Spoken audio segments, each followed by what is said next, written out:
My name's Huston Royster. I'm the construction director at Lexington Habitat for Humanity. And we're going to be looking at what goes into all of our builds today. All of our houses are built in three phases. Phase one, we do framing, roof installation, and siding. Volunteers help with the framing. They help set trusses, and they do the siding. Phase two kind of blends in with phase one, but our contractors will come in and install our HVAC systems, our electrical, and our plumbing. We also have contractors do the insulation work and the roofing as well. Then in phase three, we'll come back to the houses after the drywall has been installed by a contractor, and we do all the painting, the trim, the hanging of the doors, cabinets, landscaping, sod. We do all that with volunteers in phase three. So before we build all of our houses, we acquire the lots through the open market. Typically, we pay anywhere from $25,000 to $40,000 a lot. That's before any infrastructure costs. So, for any digging, any site preparation, some of the houses we have demolition. Once a family selects a lot, we then determine our floor plan. So we base the floor plan on family size. So whether it's a 3-bedroom, 4-bedroom, or 5-bedroom house, they will all have 2 full bathrooms.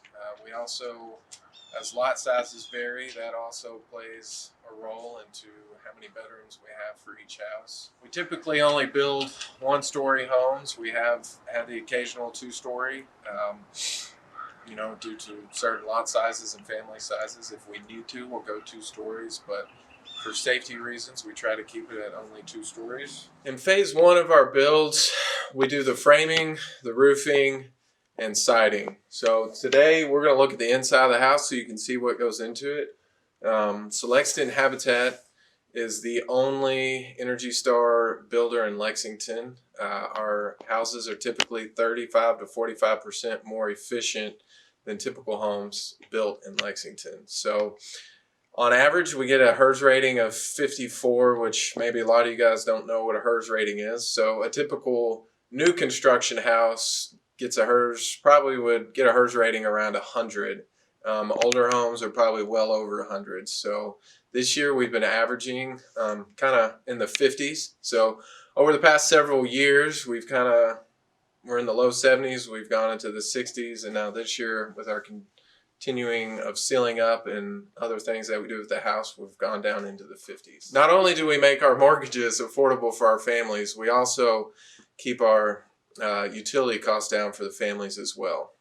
So one thing that's different from most new construction homes that we do here at Habitat is we build our exterior walls with 2x6 framing. So typically you'll see a 2x4 wall.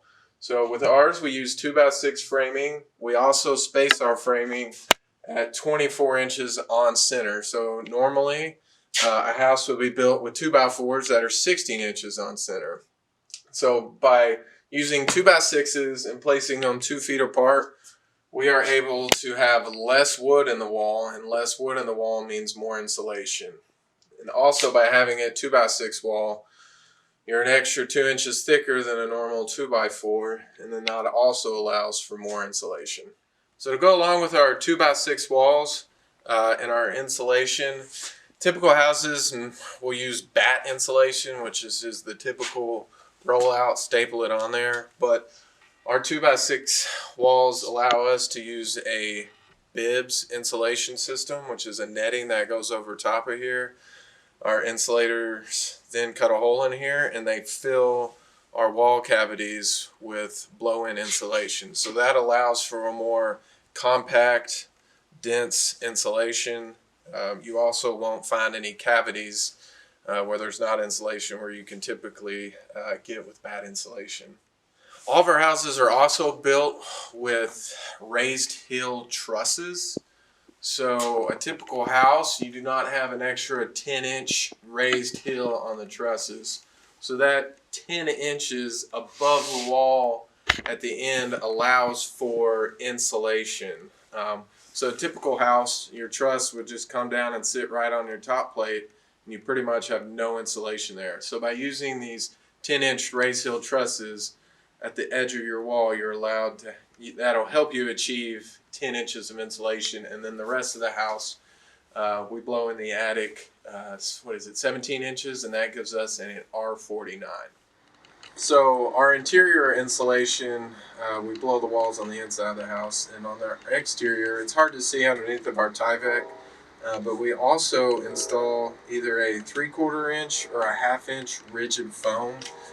So not only does this add insulation, but this also creates a thermal break, which helps prevent air, cold air or warm air from passing through the house. So to help keep utilities down, not only do we insulate our houses very well in the walls and the ceiling, we also do a lot of sealing of the walls that decreases air infiltration. So typical houses, you probably want to see this little foam gasket here. So we install a seal foam gasket on at the top of every interior and exterior wall. And what that allows for is the drywall is hung on the walls and the ceiling, and that seals that gap that allows air not to flow down into the house. And it also helps trap, your warm air in the winter and your cold air in the summer. So every house is rated by an Energy Star rater, so he performs a blower door test where he basically pressurizes the house, puts a negative pressure on the house, and sucks all the air out of it. So we've learned through the years that this technique has worked really well for us, and it helps seal the house up. We also, which it's hard to see right now because of the insulation, but we use a caulk, and we caulk the bottom plate of all of our houses and the top plate and any wood-to-wood contact on the exterior of the wall. So that also helps prevent air from leaving and air from coming into the house. So we want our families to be able to stay in our houses that we build for as long as they can. So there are several techniques in building where we limit any obstructions that the homeowners may face as they age in place in their house. So one thing that we do in our showers and then also behind toilets, we include blocking, and so we use two 2x6s or a 2x10, and we add blocking behind toilets and in the shower. So as the homeowners age, if they ever need to add grab bars, they can easily be installed in the houses. So some of the techniques that we use to help our owners aging in place, we install our electrical light switches. They're lower than a standard code house. So if someone's in a wheelchair, they're able to reach these better. Also, our outlets, we raise those off the ground a little further than a typical code-built house. So these come up a few more inches. So if you are in a wheelchair, you're able to plug in a little easier, and then you're able to switch your lights or your fans off and on easier. We install a walk-in shower in every house so we can permanently meet a family's needs. For accessibility reasons, all of our hallways have been widened to 3 foot 8 inches, and we have at least one entry that is 0 step. All of our toilets and faucets in the bathrooms and kitchen are WaterSense certified to help the homeowners save on their water bills. All of our appliances and light fixtures are Energy Star rated. We include LED light bulbs in our fixtures as well. To address our indoor air quality, we install a range hood that's highly rated. It also vents directly outside. In our bathrooms, we install Energy Star rated Whisper Green bath fans. They are set on a timer where they kick on every once in a while to help pull the air out. So one of the downfalls about making a house so airtight through our techniques we use in framing is that a lot of air does not escape and moisture can stay in here. So we really make sure through education and through installation of the bath fans and our range hoods that our homeowners know and realize, if you trap moisture in a house, it could lead to molds. We work alongside each home buyer throughout their build. They will learn how to use tools, how systems in their house function, and even basics like how to change an air filter. We are really intentional with the way we build quality, affordable homes. The techniques we use ensure that our partner families can age in place and experience affordable, long-term home ownership.